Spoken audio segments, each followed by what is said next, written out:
I think some of the highlights would be the marshland, the wetlands area that we're using for reclaiming the land, and as kind of a bit of a filter to try to filter out like a portion of the Cuyahoga as it comes down.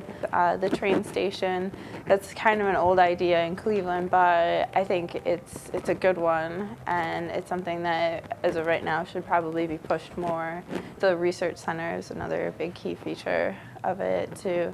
It's a way to have jobs in Cleveland, a way to kind of create a career area without having it be, you know, blue-collar manufacturing work. A city is composed of so many different elements, and so is an ecosystem. But like the main difference is ecosystems work forever. Like there's kind of this inherent knowledge that is built into the system that you don't find in a city, because I think I said before, like we're not smarter than nature.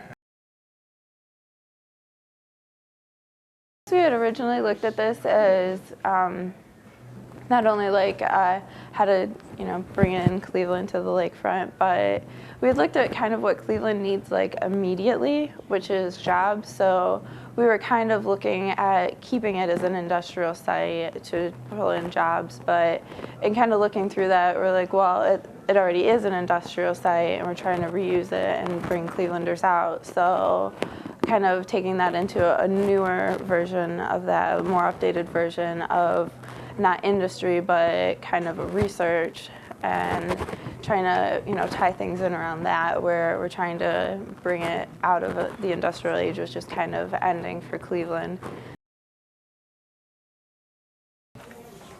So the programming on our project, from a west to east kind of direction, along the Cuyahoga, we're introducing a research facility and a wetlands to kind of remediate the soil. And then beyond that, a sort of college campus or research campus, just a place for those people to live.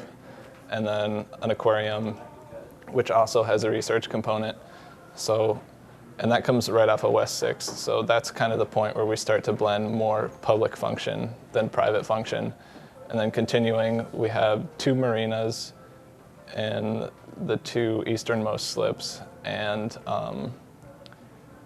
a sports facility right next to the Brown Stadium. And then in between all of that is just a typical kind of mixed use development, office space and some retail space. And then in front of the Brown Stadium is where we have our main residential area. But all of this is connected with this kind of commercial strip. So that's closely related to the path of the RTA line. So they're not really segregated program elements. Like we want to have like a continual use throughout all of the spaces.